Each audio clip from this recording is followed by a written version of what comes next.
cuanto Coppola hubo salido, el don interrogó con la mirada a Hagen. No está en la lista, pero Luca Brasi quiere verle. Desea verle, anunció. Comprende que no puede ser en público, pero quiere felicitarle a usted personalmente. Por primera vez el don parecía disgustado. ¿Es necesario?, preguntó. Usted le conoce mejor que yo, alegó Hagen. Está muy contento por haber sido invitado a la boda. Creo que no lo esperaba. Supongo que querrá darle las gracias. Don Corleone asintió e indicó con un ademán que Luca Brasi podía ser llevado a su presencia. En el jardín, Kay Adams quedó impresionada por la furia violácea impresa en el rostro de Luca Brasi. Michael había llevado a Kay a la fiesta para que la muchacha, poco a poco, fuera comprendiendo qué clase de hombre era su padre. Sin embargo, Kay solo parecía considerar al don como un hombre de negocios poco escrupuloso. Michael decidió contarle parte de la verdad, aunque de modo indirecto. Le explicó que Luca Brasi era uno de los hombres más temidos de los bajos fondos del este.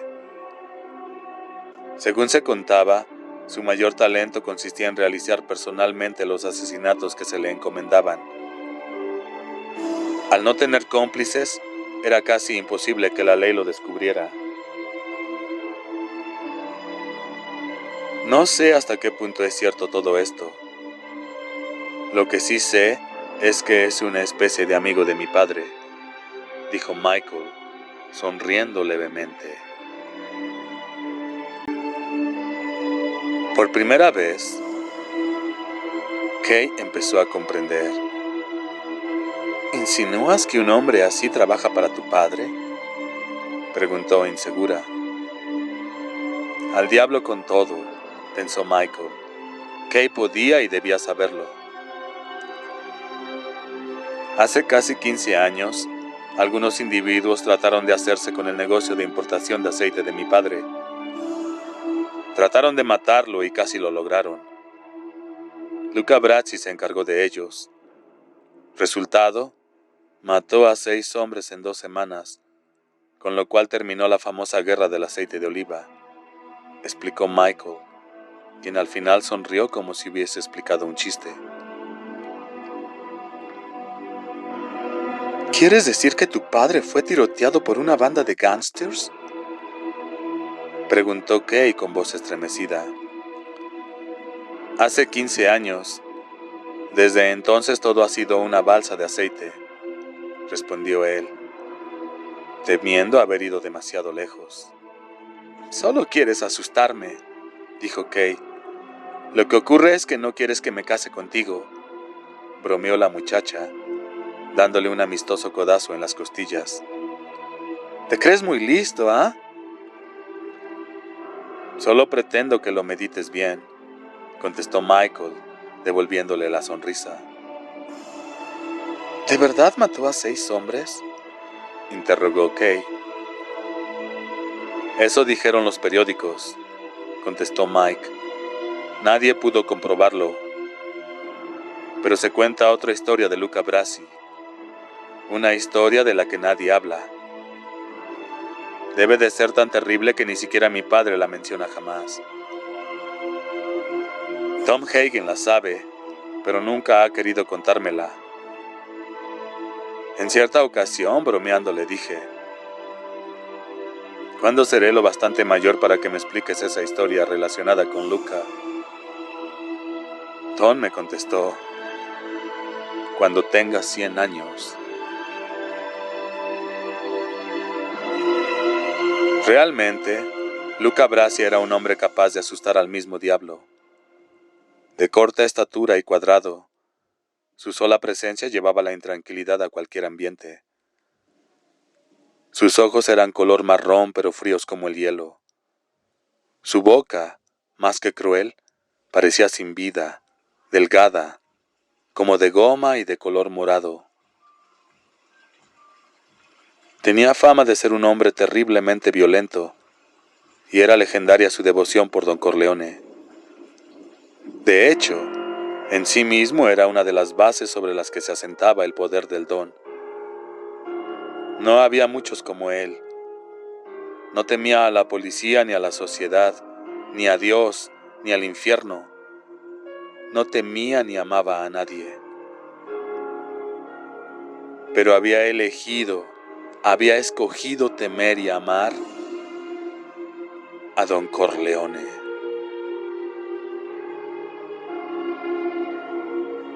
Una vez en presencia del Don, el terrible Brasi se convirtió en manso cordero. Dio la enhorabuena a Don Corleone y expresó su esperanza de que el primer vástago fuera un niño. Luego entregó al Don un paquete lleno de dinero como obsequio para los recién casados.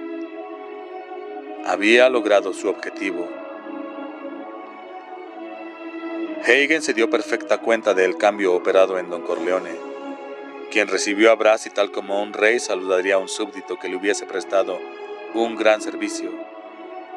Es decir, guardando las distancias pero con respeto y consideración.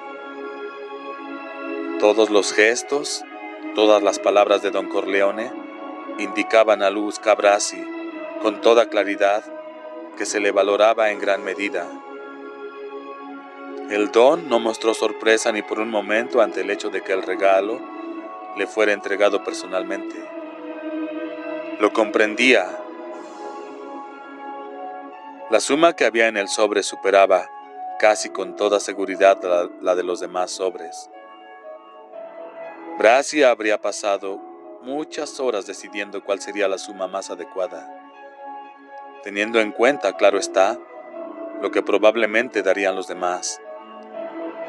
Quería ser el más generoso para demostrar el alcance de su respeto, y esa era la razón por la que había querido entregar en persona su sobre al Don.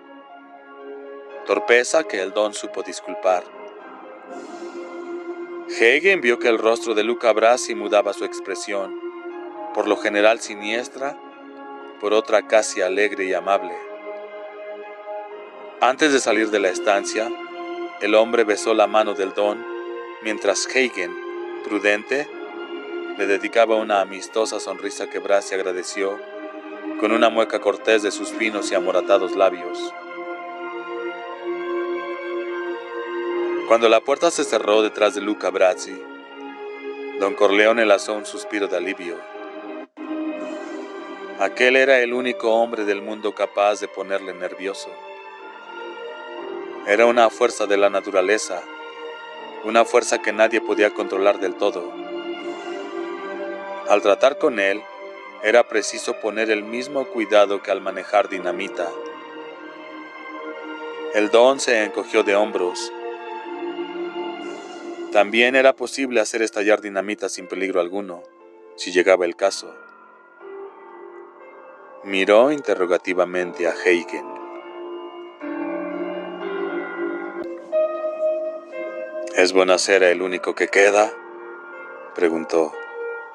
Hagen asintió. Don Corleone pareció meditar durante unos instantes. Antes de hacerlo entrar, di a Santino que venga, indicó finalmente. Debo enseñarle algunas cosas. En el jardín, Hagen buscó ansiosamente a Sonny Corleone.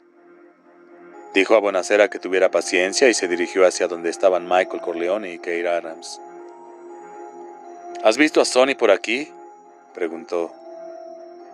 Michael negó con la cabeza. Vaya, pensó Hagen. Si Sonny se pasaba toda la fiesta dale que te pego en una habitación con la dama de honor, habría lío grande. Su esposa, los familiares de la chica, un desastre. Preocupado, apresuró el paso hacia el lugar por el que hacía media hora había desaparecido Sonny. Al ver que Hagen se dirigía a la casa, Kay Adams preguntó a Michael Corleone. ¿Quién es? Me has dicho que es tu hermano, pero su apellido es diferente y además no parece italiano. Tom vive con nosotros desde que tenía 12 años, respondió Michael. Sus padres murieron y él vagabundeaba por las calles con una infección en los ojos. Sonny lo trajo a casa una noche y se quedó. No tenía a dónde ir. Vivió con nosotros hasta que se casó. Kay Adams estaba maravillada. ¡Qué romántico! Tu padre debe ser una persona de gran corazón.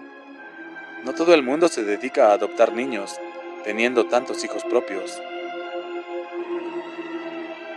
Michael consideró que no valía la pena explicarle que los inmigrantes italianos consideraban que 4 hijos eran pocos.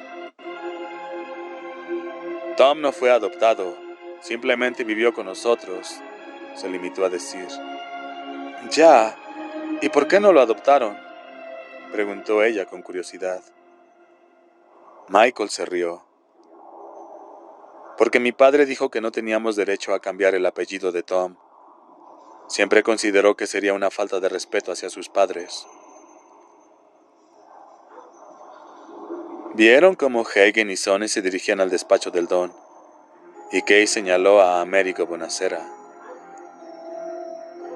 ¿Por qué molestan a tu padre con asuntos de negocios en un día como este?, preguntó. Michael volvió a reír.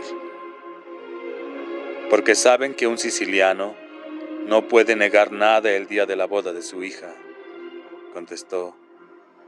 Y ningún siciliano es capaz de dejar escapar una oportunidad como esta. Lucy Mancini se levantó un poco la falda y subió las escaleras. El abotargado rostro de Cupido de Sonny Corleone, más obsceno todavía a causa del alcohol, la atemorizaba. Pero su juego con él durante toda la semana había sido emprendido y mantenido con el único propósito de terminar en una cama. Los 2 flirteos que había sostenido en su época de estudiante no le habían hecho sentir nada y solo habían durado una semana. Durante el verano, mientras preparaban la boda de su mejor amiga, Connie Corleone, Lucy oyó lo que se murmuraba de Sonny. Una tarde de domingo en la cocina de los Corleone, Sandra, la esposa de Sonny, habló muy claramente. Sandra era una mujer tosca y afable que había nacido en Italia, pero que fue llevada a América siendo aún muy niña. Era de complexión fuerte y poseía unos pechos muy desarrollados. En 5 años de matrimonio había dado a luz 3 veces. Sandra y las otras mujeres se pusieron a bromear con Connie acerca de los tormentos que se sufren en el lecho nupcial. «Dios mío», había exclamado Sandra. «Cuando dormí por primera vez con Sonny, por poco me muero del susto. Después del primer año, mis partes ya estaban como los macarrones después de hervir 1 hora. Cuando supe que hacía la misma faena a otras muchachas, fui a la iglesia y encendí un cirio. Todas estaban riendo.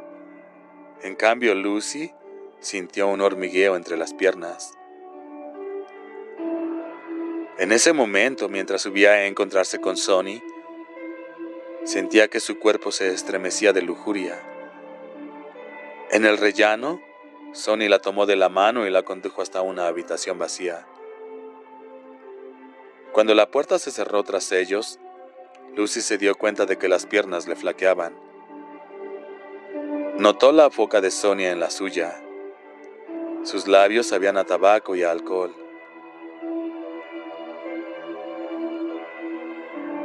Permanecieron en el lecho tendidos uno al lado del otro, muy juntos, recuperando las fuerzas.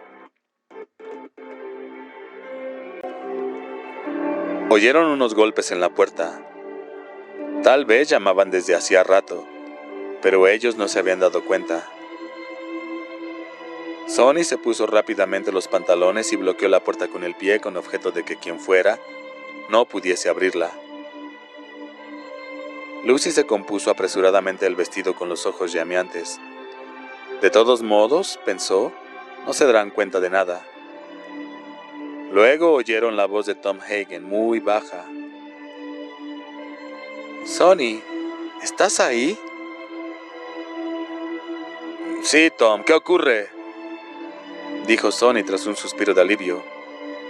«El Don quiere que vayas a su despacho enseguida», explicó Hagen todavía en voz baja. Oyeron que se alejaba. Sonny esperó unos momentos, dio a Lucy un fuerte beso en los labios y luego se encaminó al despacho de su padre. Lucy se peinó, terminó de arreglarse el vestido y se colocó las ligas. Tenía el cuerpo magullado y los labios más sensibles y pulposos que nunca. Salió de la habitación y se dirigió directamente al jardín. Se sentó en la mesa nupcial junto a Connie, que exclamó con petulancia: «Pero Lucy, ¿dónde estabas? Tienes aspecto de haber bebido. No te muevas de mi lado».